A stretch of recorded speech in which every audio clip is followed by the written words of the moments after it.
Hello and welcome to Taiwan Talks, covering the latest global news and analysis from a Taiwan perspective. I'm Betty Chen. I'm Huang. Avril Haines, Director of U.S. National Intelligence, told Congress about Xi Jinping's plan to take over Taiwan.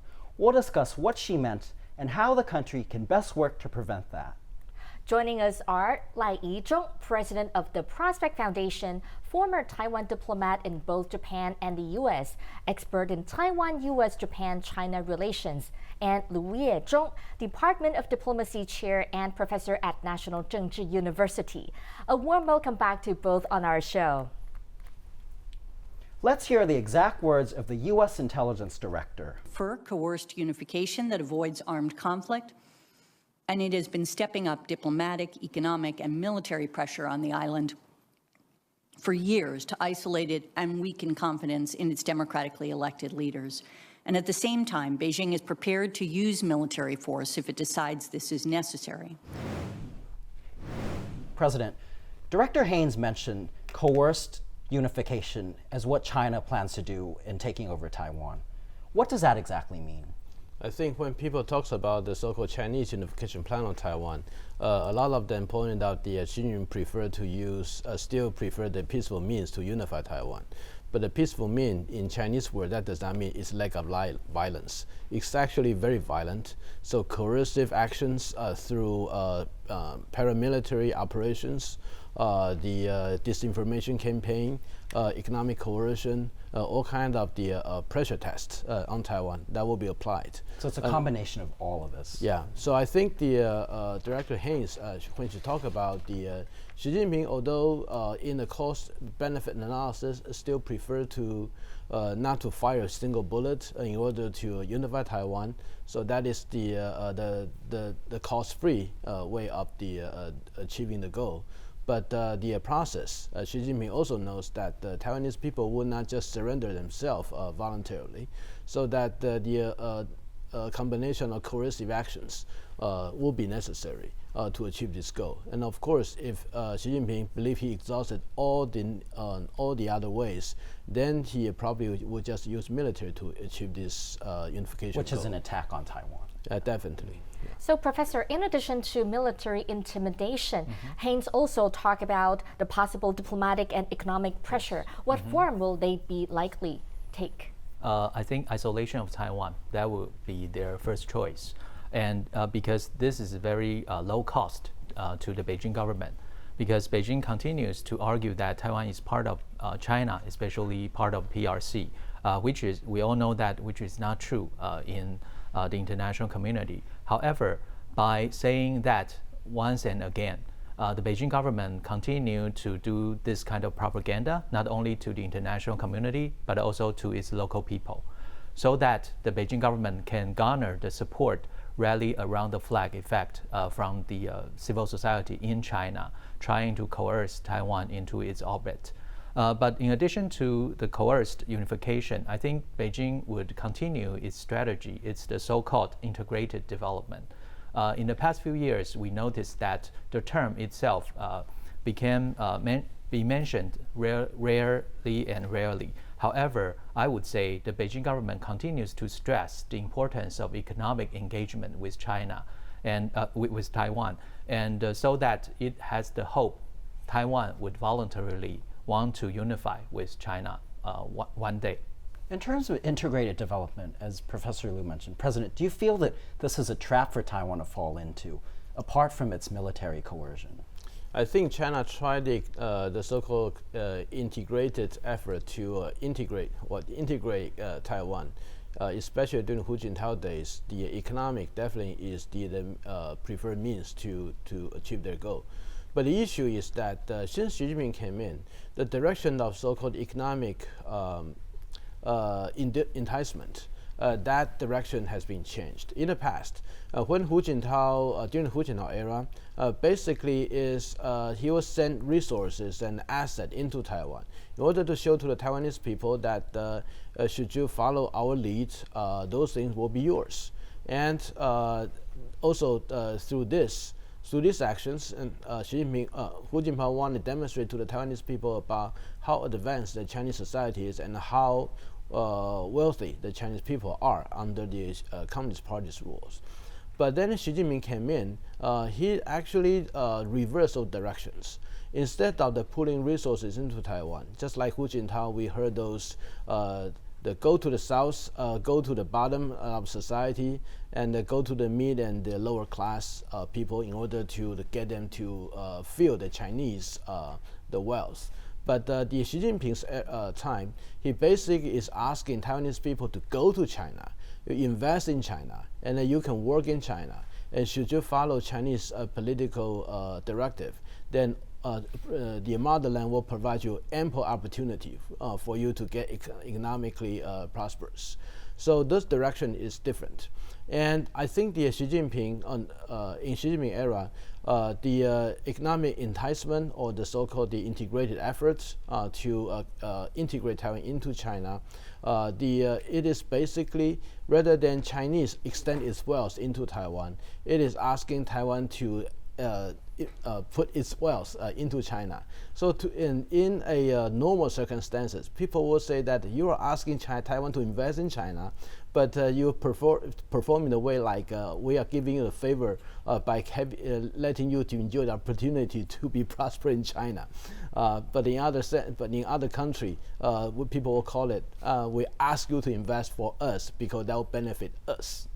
So, Professor, do you think that this kind of integrated development will still work? And now that a local election is coming up, do you think that Taiwanese people will still buy this kind of description or theory? I think there is a limitation on this strategy, because when China did this, as Professor Lai just mentioned, China is focusing on benefiting China itself. It is not so convinced to the general public in Taiwan that this is mutually beneficial to both of us. So I think this actually had a certain kind of negative impact, if any, to the Taiwan's society. With the upcoming election, I believe the Chinese government will try to again manipulate with a nuanced approach. But to me, I would say the effect of this kind of integrated development strategy would be very, very limited. Mm-hmm. So if integrated development doesn't work, President Lai, what do you think will work? What will it take for China to push Taiwan to the negotiating table? Well, I doubt that the question can be asked as how will China work on Taiwan, because if China works on Taiwan, then we probably won't be here to talking about those things. The issue is that China definitely wanted to unify Taiwan, and Xi Jinping wanted to push this several notches to advance a certain goal during his time. But the problem is that China right now is not economically as wealthy as it was during the Hu Jintao era, and the whole society is more closed, and that also put up a lot of Taiwanese youngsters about the appealing attractiveness of China. So that all the charm offensive or soft power of China to Taiwan, I think in the Xi Jinping era is no longer there. Then all China left is about the coercive actions, whether that's through a disinformation or military coercions, intimidations, to intimidate Taiwan fear into submission to the Chinese demand. So you're saying soft power, that ship has sailed because there's not much attraction within the Taiwan populace to be a part of China. Yes, yeah. So we talk about the military coercion. Can Taiwan still work to deter the armed conflict while maintaining our own autonomy? That is the way of life. Mm-hmm. Yes, I think we will try our best. In the meantime, we need to coalesce with the international community to garner as much support as we can. In the meantime, I think it is also important to keep our options open, in the sense that because right now China still try to do two different kinds of strategies vis-a-vis Taiwan. So maybe we also need to think about how to deal with China, not only in the military strength, but also maybe in some other maybe smart ways. Just like during the Obama administration, the United States continued to stress the importance of smart power. So for that, maybe we can think about whether we can develop another strategy vis-a-vis China effectively. But President, do you feel that China can still be a party that can be negotiated with in terms of Taiwan maintaining its autonomy, Taiwan's hard-won freedoms and self-rule? I think that in Xi Jinping's time, such possibility is no longer there, because Xi Jinping demanded the full unifications, and he wants progress in the full unification, which means that Taiwan has to commit itself in the process that the end game for the full unification with PRC has to be there. And that is not going to work out well for the general public in Taiwan. Taiwanese people, we wanted to have our democracy, our electoral system, and our freedom of actions. So that the pressure, I believe, that from China on Taiwan will be just much more. But the interesting development is that as Xi Jinping garner and command the whole power within the Communist Party, and it seems that everyone within the Communist Party had to listen to Xi Jinping, his personal rule. But Xi Jinping, his authority over the whole society is actually weakening. Whether that's due to the failed or the problematic zero COVID policy, or other Xi Jinping's so unprofessional and immature political decisions regarding the economy and others. Anyway, that the result is that right now the society no longer respects Xi Jinping as it was before. So that this contradictory also sometimes will contribute to the Xi Jinping his ill calculation or miscalculation regarding Taiwan, also regarding his own leadership within the China, whether that's in the CCP or the Chinese society. So you're saying the threat is actually increased because of that? Yeah, exactly. And this is due to the insecurity of the leadership, his own personal psyche. Mm-hmm. So, Professor, you just talked about that it is vital for Taiwan to garner more international support, and Taiwan's advanced chips also helps Taiwan to make more friends in the world. And Haines also mentioned that a Chinese invasion of Taiwan could halt chip production of TSMC, and that could lead to the loss of over $1 trillion.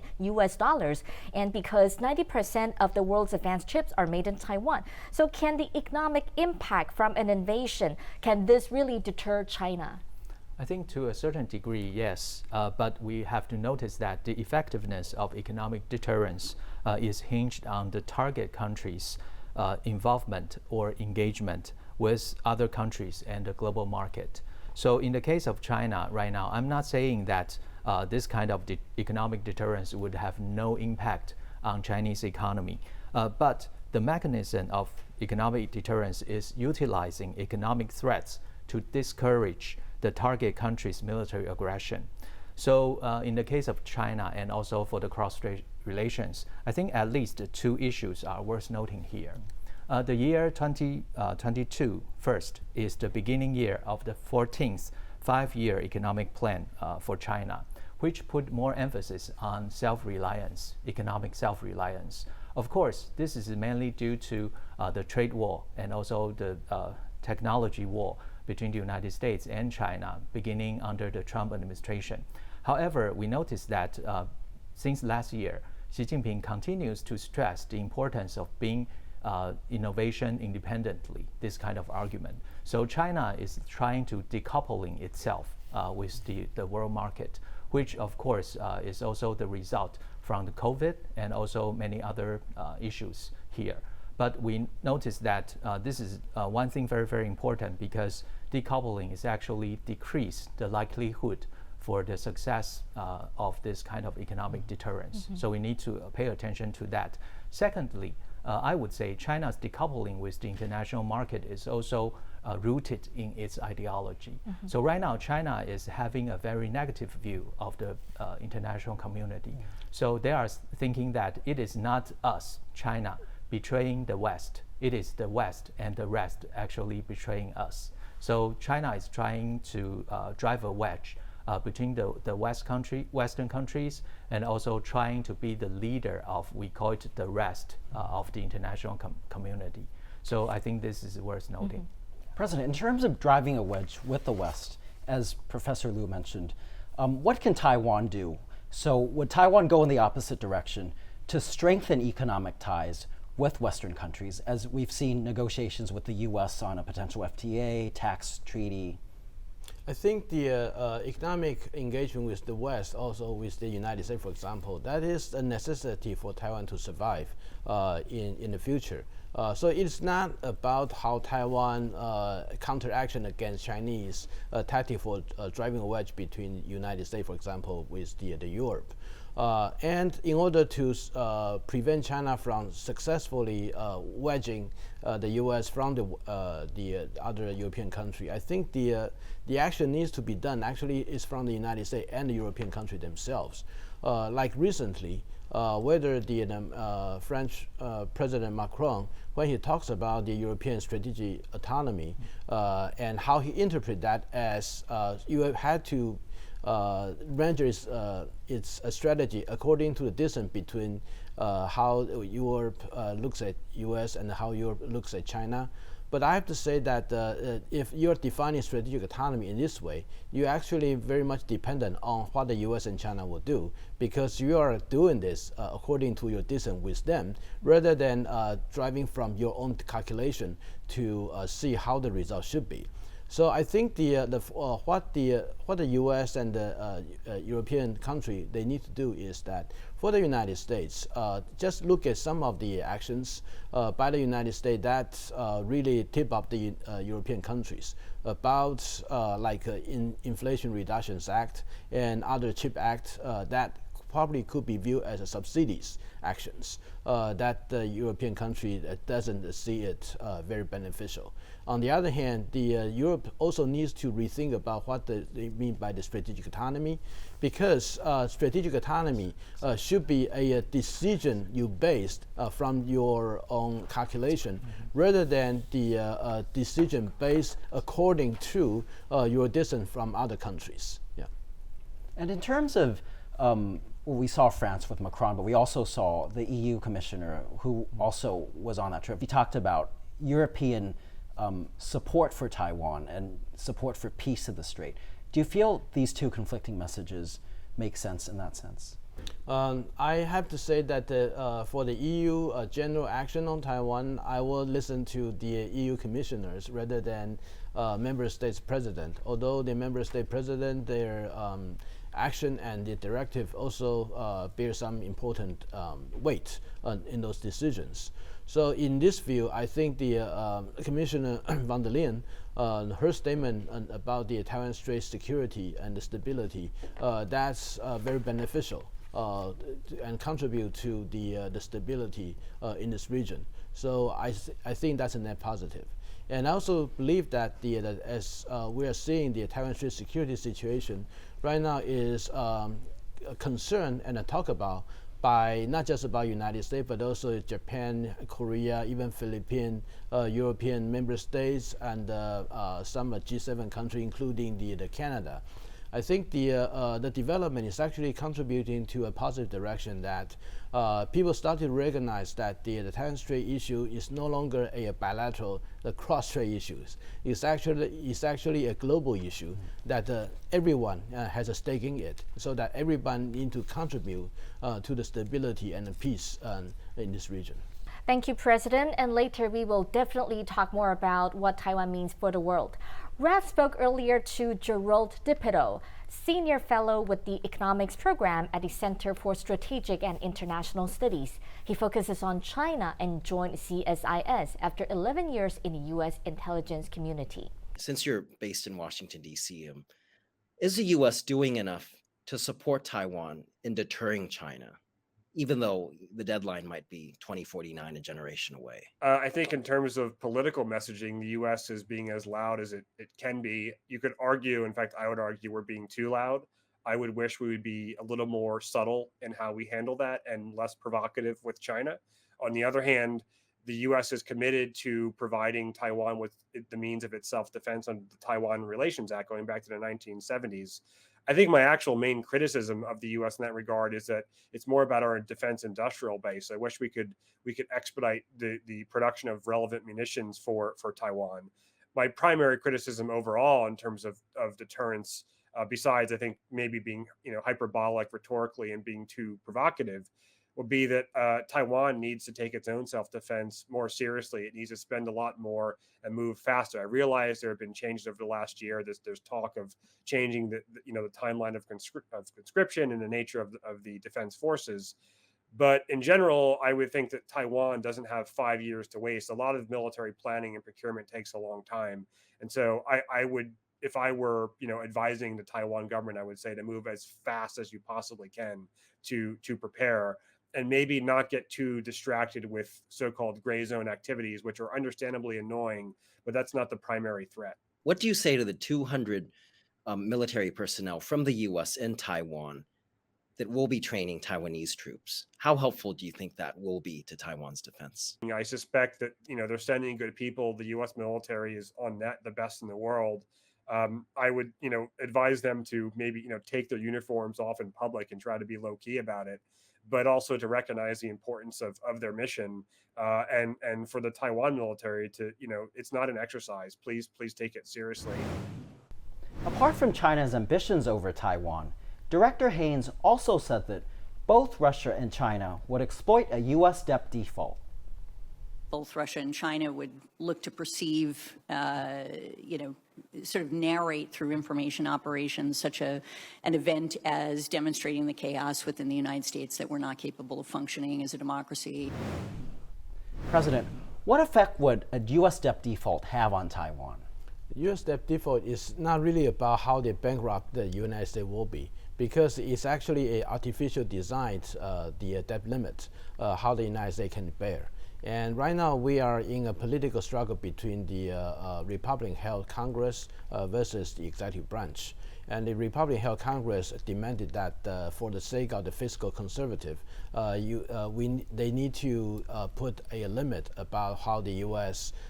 did a fiscal budget. And the executive branch believed that they should separate those two issues. So that's how the deadlock is here.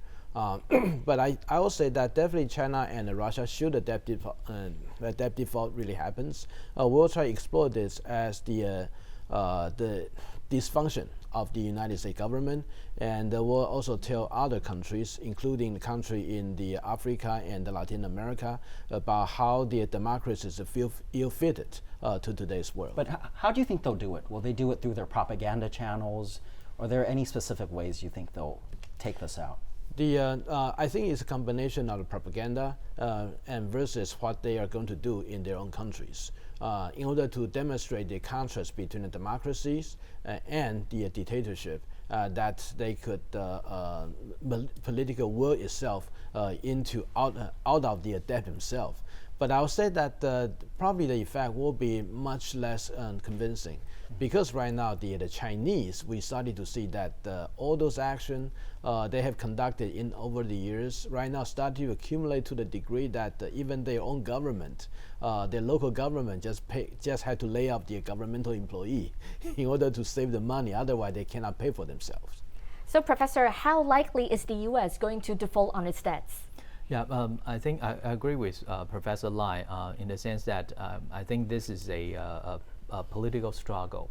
And from the Chinese perspective, I think it is quite interesting. In the past few weeks, actually, Xi Jinping continues to argue that the United States is a representative for the dysfunction democracy. So especially from Beijing's perspective, right now, we know that the United States was trying to restore the communication channel with the Beijing government.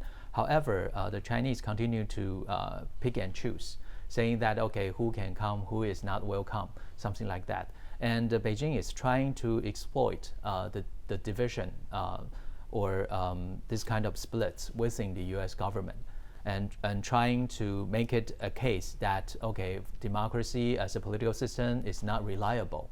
So Beijing did this for a couple of reasons. Of course, I would say the most paramount reason for Beijing to do this is trying to level up the struggle with the United States. From in the past, it's an economic and political and security struggle. Right now, it's all about ideology. So I think in the months to come, we would probably witness more and more this kind of Chinese maneuver over US domestic politics. In terms of ideology, I also wanted to go to the military aspect.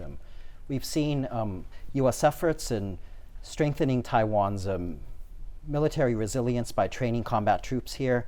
And we've also seen the largest joint drills with the Philippines since the Cold War. And we see Antony Blinken, the US Secretary of State, going to Vietnam to try to elevate those relationships and also to Thailand to talk Thailand to come out of China's influential sphere. How much is China pushing for this? I think if you look at the recent development, especially in the late April all the way to the early May, we see a series of the U.S. major strategic reshuffling for the first island chain. First of all, the South Korean president visited the United States on April the 26th, and then they jointly issued the Washington declarations, which of course cover the so-called nuclear consultation group, in which the United States would like to promise more consultation on usage of nuclear weapons in exchange for South Korea and convince them not to develop their nuclear weapons. But another subplot about that is actually about how the South Korea and the United States, the role in the Taiwan contingency. So those are the things that China look at and with worrying eyes. And that's also result to what China demanded or blamed the South Korea president for those action and words, and then that got the rebuttal from the South Korea, the foreign ministries. But basically what we're talking about, what I'm seeing, especially on April 26th, is that we are going to see a major U.S.-South Korea defense relationship reshuffling, and the Taiwan scenario will be included. And that probably will happen in the ongoing discussion about the operation plan they are going to release sometime this year, which will for the first time included a possible Taiwan scenario in their joint actions. And another new development, aside from the South Korea president visit the United States, is the Philippine president also visit the United States. And in that, we see not only that before that there were the formal bases from Philippine war lease for the U.S. to use. That's part of the EDCA. But there's also the discussion about the bilateral alliance guidelines, similar to what the U.S.-Japan alliances, the guideline discussions. So the guideline itself, of course, definitely will cover the South China Sea, that's the Philippines' most worrisome issues, but also will also cover what the United States and the Philippines could play in the role, would play a role in the Taiwan Strait contingency. So that's why we see a strong reaction from the Philippines and words threatening the 150,000 overseas Yeah, from workers. China, yes, and threatening the Philippines, and talks about how their life will be in danger in Taiwan should Philippines doing this way. But the more Chinese worry about this development, that also means that they see the utility about how the United States is working to regenerate those alliances. Now, basically, what we look at is that the first island chain alliance is underscoring a very important reorganizations. Which in your opinion is working at the moment? I believe so, yeah, because that the issue itself could be life-changing, and the transformation, as we see in front of our eyes, that is very important. So, Professor, President Lai just talked about the Korean president visiting the United States, and President Yoon actually mentioned that a conflict over Taiwan is not a domestic affair, but rather a matter that concerns the entire world, just like North Korea, right before his state visit to the U.S. And how concerned is South Korea, or even the other allies in the region, about a Chinese invasion of Taiwan? Yes, I think for most countries in this region, they are so concerned about the possible or potential conflict over the Taiwan Strait. One major issue is because Beijing is so unpredictable on so many things. So if Beijing's behavior can be more transparent, can be more predictable, I think it can help reduce the suspicion from the outside world vis-a-vis China. But I'm afraid that the Chinese government is not going to do so. This is very unfortunate.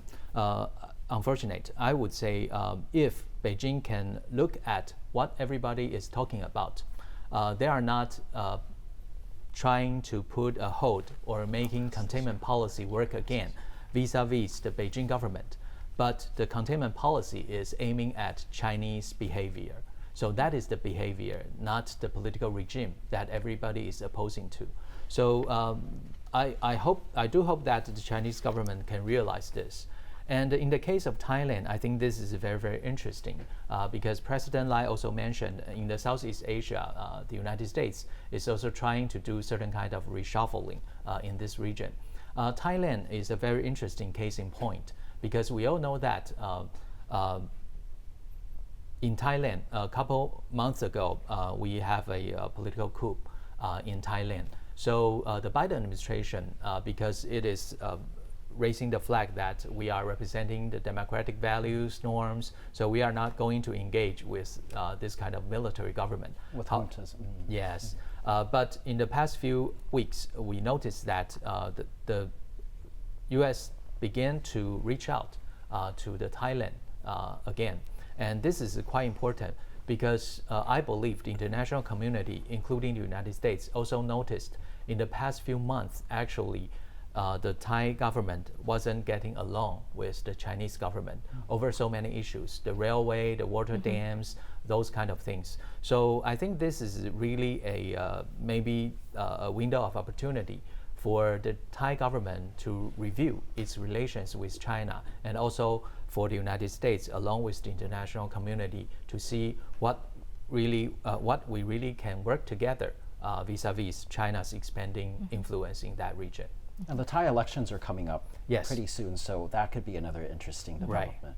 The U.S. speeding up 18 HIMARS rocket systems for Taiwan, which was originally scheduled to be delivered in 2027, 2028, but it's scheduled to now be delivered to Taiwan in 2026. Why is this? Is it because of the increased Chinese aggression that we see? I think if you look at overall the U.S. military equipment delivery to Taiwan, there are some equipment, just HIMARS, has been delivered way ahead of the schedule. But there are also some other items, such as F-16V, is actually behind the schedule. So interestingly, think that it's not just that everything that the Taiwan requests will be ahead of schedule. Some of them actually is behind. And I believe it's something to do with how the United States is calculating the urgent need of Taiwan for the defense. So you're saying it's not a logistics issue, but it's more of a national security or collective security It's a combination of both. But I have to say that since HIMARS is in high demand right now, so the opening up the production line, definitely that is the first priority. That also makes it possible that the U.S. can deliver the HIMARS ahead of schedule at the same time, and also provide the needs for the Ukraine to use. But I have to say that probably some weaponry that has been that will be delivered ahead of schedule is precisely because the United States believe that in Taiwan need those in a big number in order to deter the Chinese possible invasions. And those weaponry are for specific purposes and also of specific character, such as that those are the asymmetric defense in nature, where the F-16 will be considered as part of the traditional platform, which will have a limited usage in the United States mind about the actually war on Taiwan happens. So, Professor, the U.S. Special Operations Command's annual military drill simulated the first Chinese invasion of Taiwan. It also labels China as the enemy. So what message is the U.S. military trying to send here? I think it is quite clear, especially to the Beijing government, that the cross-strait relations or the Taiwan issue is not a domestic issue only, as argued by the Chinese government. I think it is quite important for Taiwan and also the international community to receive this signal as well. We need to equip ourselves well vis-a-vis China's great pressure. And in the meantime, I think it is also important for the Beijing government to realize and understand how serious the United States is seeing the cross-strait relations and especially the peace and stability in this region is to the United States, to Taiwan, and also to the rest of the world. President, has China heard this message loud and clear, as Professor Liu said? I believe so, because China will document every move that the United States work with Taiwan and probably have a better chronicle about everything that we know so far. I think there's a few other things that we probably should noted about this special forces, special operation forces, their drill here. The first thing is that they will, the U.S. will send them into Taiwan. So that in the past, all kind of rumors about whether the United States will be involved or not, at least in Israel, the Special Operation Forces will be there in assisting the Taiwan defense. And second of all, is that those Special Operation Forces, when they're in Taiwan, what kind of action they're going to do? We definitely know that they are going to engage against the invading the Chinese troops. But what are they going to do? Are they calling for the U.S. firepower to rain on Chinese troops, or they actually work with Taiwan, asking the Taiwan's firepower to rain on those Chinese troops? If it is former, then that means that the U.S. engagement will be more direct and more bountiful. If this is latter, which means that the U.S. was seeking more integrated and coalition operation with Taiwan. So either cases, that has a significant strategic implication. So do you feel that this is yet the clear sign of U.S. commitment in terms of boots on the ground? I believe that in some circumstances, yes, and especially in the invasion scenario. So, Professor, speaking of the special operations, Commander of the Special Operation Command, Lieutenant General Jonathan Braga, mentioned that America's ultimate goal is to prevent World War III. Is the U.S. aiming to deter war through projecting strength? Yes, I think right now, still in Washington, they are thinking about a very effective military deterrence against China. Instead of sending out troops, that will be in the lower level of their options. For today, I would say the United States continues to stress the importance of the strength of deterrence. That's why the Biden administration continued to work on its relationship with South Korea, with Japan, and trying to put everybody on board, trying to make the deterrence and all the signals relating to this idea clear and loud to the Chinese government. These are all neighbors of Taiwan, if you look at it. Yes, that's very, very important. And even in the case of Thailand, we noticed that Thailand is one of the major non-NATO allies to the United States. So the United States began to work on its bilateral relations with the Thai government. This is also a very welcoming sign in terms of maintaining the stability and peace across this region. Thank you. We will talk more about that. Let's now hear from Eric Huang, Deputy Director of the KMT's International Affairs Department. Huang spoke to RAD earlier from Washington, D.C., where he is based and is also a fellow at CSIS. Eric, can you talk about the current relationship between the U.S. and China? Substantively, nothing has changed in the past month or so. I think the competition element is still there. However, I think as U.S. entering the election year, things under the Biden administration, I think he might want to shift the U.S.-China relations towards a more economic emphasis that will align with U.S. economic growth and projections. And I think that given the Chinese leader Xi Jinping later this year might come to California for the APEC meetings, I think potentially both sides can reach some type of economic agreement. In terms of the economics, we've also heard U.S. National Intelligence Director talk about how China and also Russia could potentially use the U.S. Debt default against the U.S. What are your thoughts on that? Well, this is certainly nothing new. We have heard this from the past, that the Chinese will use this as one of the economic tools. It has not stopped them using its economic might anywhere else, i.e. is through the Belt and Road Initiative or its measures against the Taiwanese using economic boycotts as a political clout. I think, however, the Chinese has to understand that by doing so,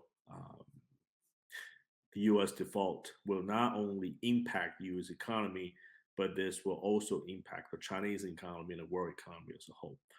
I think the Chinese might have to think about using this tool twice before actually going this approach, because the backfire will not only come from Washington, but also from the rest of the world. Eric, the U.S. Special Operations Command of the Army has also, for the first time, simulated a Chinese invasion on Taiwan.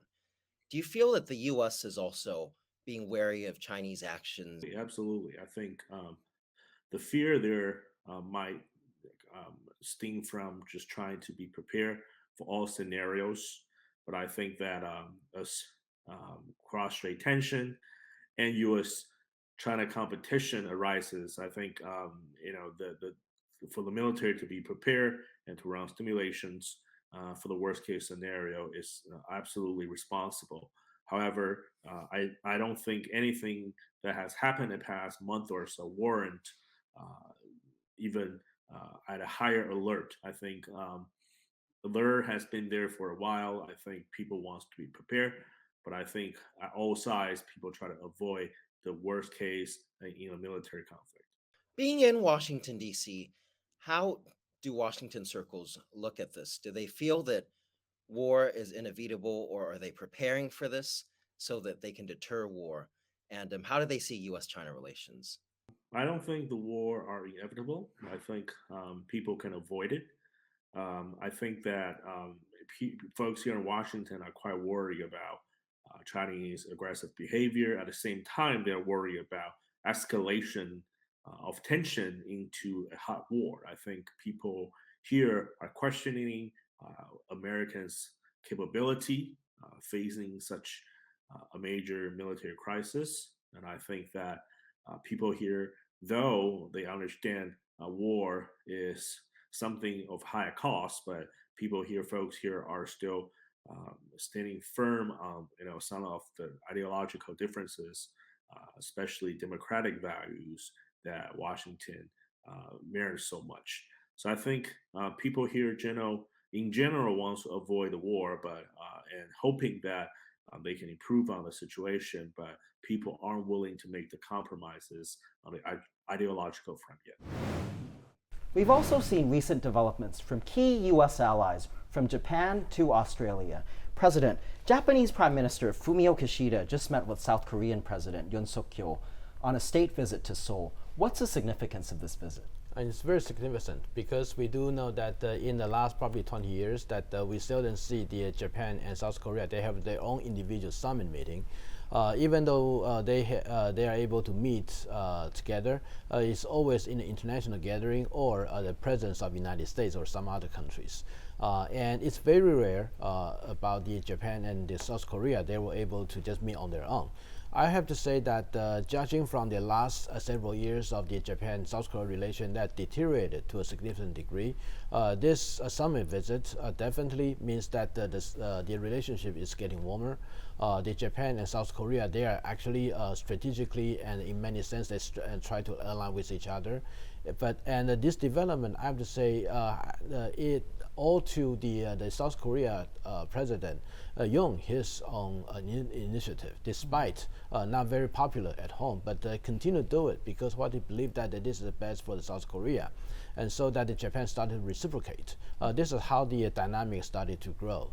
And the result of it is that definitely the U.S. wanted to put forward about the U.S., Japan, South Korea, the trilateral cooperation, the allied response to all kinds of the contingency issues.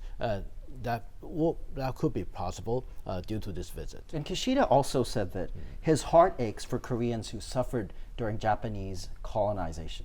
This seems to be a departure from many Japanese LDP prime ministers. Why now? Do you feel that Japan is really also using its own efforts and sincerity in building ties with Korea, South Korea? I'm not saying that the past Japan prime minister are so aloof. Although they have said it, but but the issue is that due to some of the past development, that there are some quarter in the Japan's political community, they feel that South Korea is weaponizing those historical grief, trying to whether that's a score for the domestic gain or trying to extract some benefit from Japan.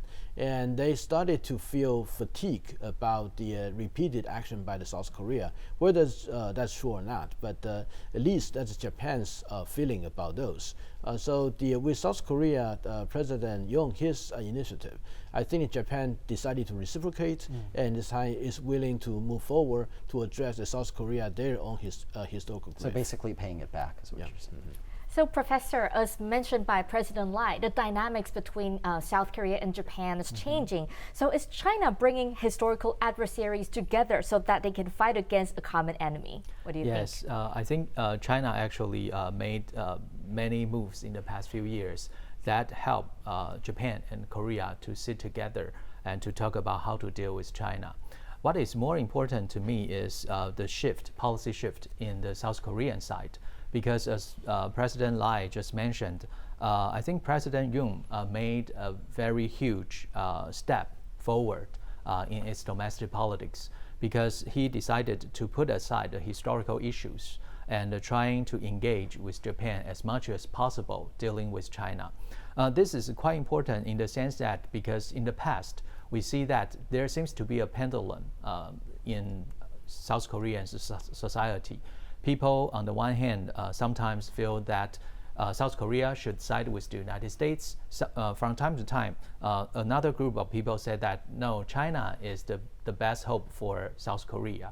But this time, as we can see, this is very, very important for South Korea to decide to make its own mind to side with the United States and Japan. So maybe in the months to come, we can see more and more this kind of trilateral cooperation among the three countries. In terms of the three countries, how much was Taiwan on the agenda, do you think, President? Because the Taiwan contingency right now is in very much Japan's strategic thinker's mind, and also as part of the U.S. and South Korea alliances reorganizations. So the Taiwan contingency definitely will be part of the U.S., Japan, South Korea, the trilateral alliances rework as part of it. But I also need to say that it is also important for Taiwan to try to find the opportunity to be able to join the U.S., Japan, South Korea the triangles, and find the usefulness or find the opportunity to work with them in order to improve our footprint and also get some inside look about how this trilateral engagement will have the strategic impact on Taiwan, whether that's for the Taiwan Strait security or for the Taiwan's position in general in East Asia. Are you aware of any conversations on that Taiwan? No, I don't. So, Professor, President Yoon also mentioned that he would positively review joining Quad. Australia will be hosting the Quad meeting on May 24th. And what is behind President Yoon's enthusiasm? I think for now, because he is adjusting South Korea's foreign policy, because we all know that two issues. One is about North Korea. For that, domestically, there are a huge group of people in South Korea supporting to have nuclear weaponry system. If you liked our show, please search for us on YouTube. Give us a thumbs up and hit subscribe to our channel. Thank you for watching our show today. Stay safe and see you next time.